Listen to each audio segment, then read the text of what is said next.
Prophet Suleiman, being a wise prophet, not only brought her throne, but also gave an order to change its design. When Suleiman saw the sun symbol on the throne, he said, "How foolish is it for someone to worship the sun? Even if the sun were made of gold, bowing to it is still nonsense." He ordered parts of the throne to be changed. The throne redesign began according to his instructions. At the same time, Queen Balqis was finishing her preparations. She ordered a caravan to be arranged to travel with her. Meanwhile, Suleiman called the best architect in his kingdom and said, "Do you know why I called you? I want a palace built over water, something that looks like a floating palace. Its entrance should be transparent, so anyone looking down thinks it's just water." The architect replied, "If that's what you want, shall I use pure glass for the floor so the water below can be clearly seen?" Suleiman said, "Yes, that would be perfect. Can you tell me how long the construction will take?" The architect replied, "If you allow the jinn to help, it will be finished in 2 weeks. If humans build it, it will take much longer." Suleiman agreed. "I will order the jinn to help you, but I want the floor exactly as you described, clear glass so the water underneath is fully visible." The architect then asked, "Do you have any other requests for the ceiling or walls, my lord?" Suleiman answered, "What do you think?" The architect said, "I think the ceiling should also be made of glass. That way, the sunlight will reflect on the water and create a beautiful scene. I also suggest making the walls from mirrors." Prophet Suleiman, alayhi salam, was pleased with the idea and immediately ordered the architect to begin the work. The architect started building the palace. Soon, the magnificent structure began to rise above the water. As Queen Balqis approached the land of Suleiman, Hudhud was waiting for her at the border with an officer. On the way, the queen began to notice strange things. The stories her messengers had told her were true. This land was full of wonders. The closer she got to the palace, the more surprised she became. She saw part of Suleiman's army, and it was the most powerful, frightening, and unusual army she had ever seen. Her fear grew stronger, her heart was racing, and she could hardly breathe. This force didn't seem human. It had to be backed by a divine power. Now, after seeing all this, she began to doubt the greatness and progress of her own kingdom. When she reached the city, her confidence was shaken.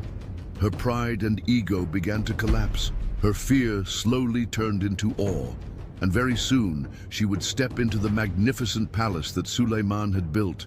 The scene she encountered was unlike anything she had ever seen. Suleiman's kingdom was not only built with wealth and glory, it was also full of unbelievable beauty and artistic detail. Golden columns, doors decorated with precious stones, and handcrafted artwork in every corner dazzled her eyes. But the most impressive part was the entrance floor of Suleiman's palace. It was made of glass. Underneath flowed crystal clear water. It shone so brightly that it looked like a deep pool. As Queen Balqis slowly walked toward the palace, she thought the floor was water, so she lifted her dress to avoid getting wet. And in that moment, her legs were revealed. Now we come to the most mysterious part. According to some old sources, Suleiman had a secret reason for building the glass floor. It wasn't just for beauty or display, it was a test. Why? Because as a prophet who could control jinn, Suleiman had received some hidden information. There were whispers that Balqis might not be a regular human. Some believed she was half human, half jinn. Prophet Suleiman knew the nature of jinn very well. He also knew that jinn usually had hairy legs. That's why he made the shiny glass floor look like water, to make Balqis lift her dress. At that moment, he would be able to see her legs and confirm his suspicion. Balqis might not have been an ordinary human being, but why did some people believe that she was half human and half jinn? This idea appears in different religious and cultural sources in various ways. Some stories claim that Balqis was born from the union of a human and a jinn. According to one version, her mother was a human queen and her father was an ifrit, a powerful jinn. That's why Balqis had both human beauty and some jinn-like physical traits. The Quran does not say clearly whether Balqis was human or jinn. In Ethiopian texts, she is not described as having jinn origins. Instead, she is portrayed as a wise and spiritual human queen. These stories focus more on her wisdom and purity than her physical features. So what do Islamic sources say? Most Islamic scholars agree that Balqis was a human.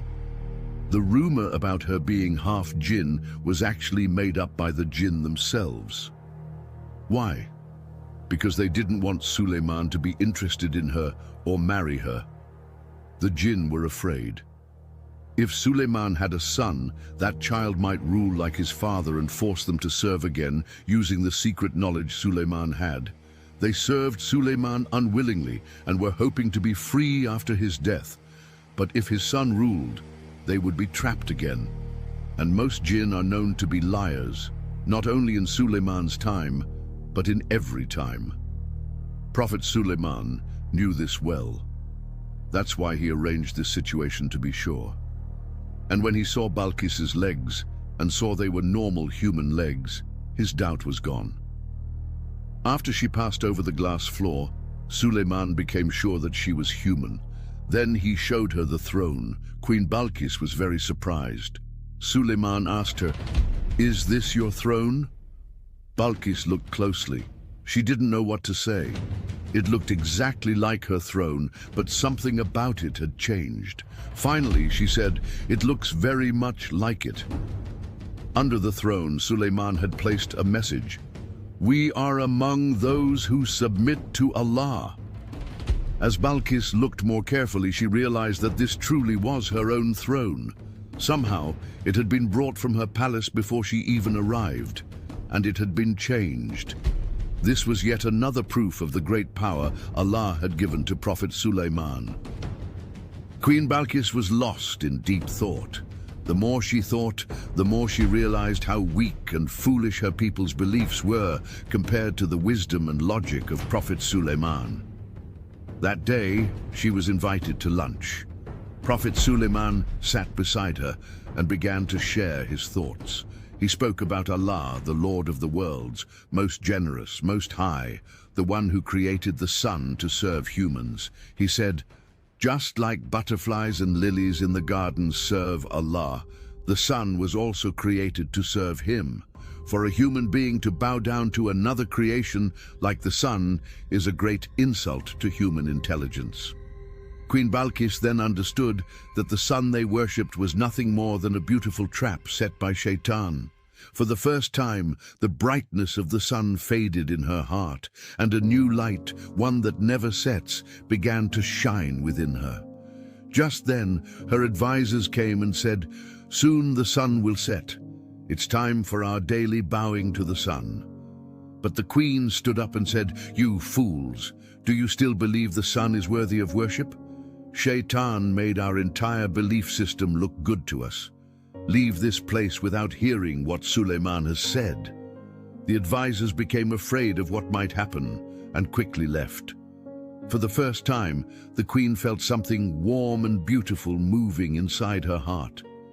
It was as if the colors of the rainbow were reflecting her emotions. Queen Balqis realized it was time to declare her faith in Islam. With deep emotion, she admitted that she had been fooling herself all along, and she became a Muslim. Soon after, the people of Saba followed their queen. They left sun worship and began to bow only to Allah, and all of this began with the feelings and voice, Hudhud, the bird had felt that day while the other birds flew ahead. This story, told in our holy book, the Quran al-Karim, reminds us of the value of knowledge, the honor of the scholar, and that true knowledge is a gift from Allah that requires gratitude. If you enjoyed this video, please like, comment, and subscribe to our channel. Your support helps us reach more people and share these beautiful stories. See you in the next video on our Religious Story TV channel. May Allah protect you.